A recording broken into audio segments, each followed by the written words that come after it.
Okay, y'all, so God's been leading me to, I feel like God's been leading me to talk about holiness and obeying his teachings. What does holiness mean?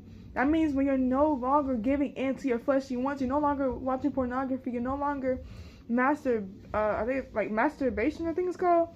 You're no longer clubbing and partying and doing all this drinking and being drunk. You're no longer smoking cigarettes. You're no longer vaping. You're no longer smoking weed. You're no longer smoking Bacamas. It doesn't matter. Smoking is smoking, and sin is sin. All have sinned and fallen short of the glory of God. So I want to let you know that living holy don't look nothing like the world.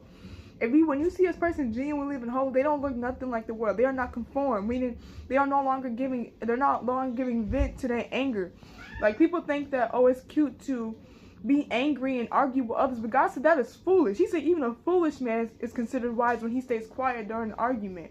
People think this stuff is cute, and that's not of God. People think it's cute to give vent to their anger. They think it's cute to lash out, and it's not, and that's not holy, and that's not of God. Making provision for the flesh means like they're always being so quick to dramify. They're always being so quick to gossip about somebody. They're always slandering somebody's name. They're holding resentment and bitterness. They're not forgiving other people. They're not loving one another. They're not loving their neighbor. If they can't love their neighbor, if they don't love themselves, they're always talking about other people. They always have something mean to say about somebody. It's never something kind and loving. That is making provision for the flesh. They watch stuff and they know they're not supposed to be watching. That is making provision for the flesh. That is giving into anything that's coming to your mind, you just doing it. God doesn't want us to do it. He wants us to deny ourselves. I want to tell you, there's a cost for living holy, though. Because God said, any man who tries to save his life will lose it. What does that mean? Any man who wants to always feed his flesh, any man who gives into any desire they want, any man that gives into whatever feels good, is going to die and go to hell.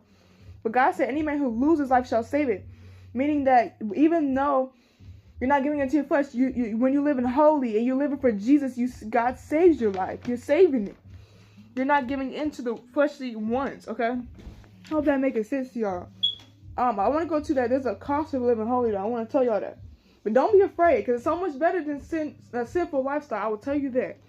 John 15, it says, verse 17. I'm just going to go there. I'm going to let the Holy Spirit lead from there. Says, these things I command you, that you love one another. If the world hates you, you know that it hated me before it hated you. If you were of the world will love its own. Because you are not of the world, but I have chosen you out of the world, therefore the world hated you. Remember the word that I said unto you. The servant is not greater than his Lord. If they have persecuted me, they will also persecute you. So if they try to kill Jesus, they will also try to kill you.